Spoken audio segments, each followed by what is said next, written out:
હરપાલસિંહ ચુડાસમા, ગુજરાત પ્રદેશ youth Congress અધ્યક્ષ। કઈ બાબતનો વિરોધ કરવામાં આવ્યો? સમગ્ર દેશની અંદર અત્યારે તમે જે રીતે માહોલ જોવો છો, 24 લાખ કરતા પણ વધુ યુવાનો નીટની એક્ઝામ આપી। નીટની એક્ઝામની અંદર તમામ રાજ્યની અંદર જ્યાં જ્યાં આ નીટના પેપર ફૂટ્યા એની ઉપર એફઆઈઆર થઈ, એની ધરપકડ ચાલુ છે, છતાં પણ છેલ્લા 1 મહિનાથી આ એક્ઝામ રદ કરવામાં નથી આવતી। એની સામે પીજી નીટની એક્ઝામ જેની અંદર એક પણ એવિડન્સ સરકારને ન મળ્યું, છતાં પણ સવારમાં એક્ઝામ રદ કરવામાં આવી। લોકો એક્ઝામ દેવા ગેટ ઉપર પહોંચ્યા અને એક્ઝામ રદ કરવામાં આવી। અમારા માત્ર 2 સવાલો અને એક માંગણી છે।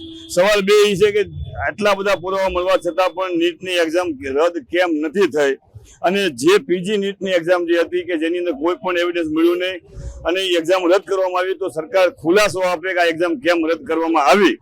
અને જ્યારથી આ સરકાર બની, શિક્ષણ મંત્રીને શરમ આવી જોઈએ, આ શપથ લીધા અને દેશના ભવિષ્ય યુવાનો આ રસ્તા ઉપર આંદોલન કરે છે પોતાના અધિકારની વાત કરવા માટે। એ શિક્ષણ મંત્રી ધર્મેન્દ્ર પ્રધાન રાજીનામું આપે, આ એક જ માંગણી। સમગ્ર ગુજરાતના તમામ તાલુકા જિલ્લા ઉપર અમે સડક ઉપર સંઘર્ષ કરશું, પણ યુવાનોને ન્યાય નહીં મળે ત્યાં સુધી લડશું। આગળના પગલાની અંદર જ્યાં સુધી તમામ યુવાનોને ન્યાય નહીં મળે ત્યાં સુધી અમે લોકો સડક ઉપર સંગ્રામ કરશું, ગાંધી ચિંધ્યા માર્ગે આંદોલન કરશું, પણ તમામ યુવાનોને અમે ન્યાય આપણે અપાવશું। એનો અવાજ અમે લોકો બનશું। શિક્ષણ મંત્રીને રાજીનામું આપવું જ પડશે, આના વગર કોઈ છૂટકો નથી।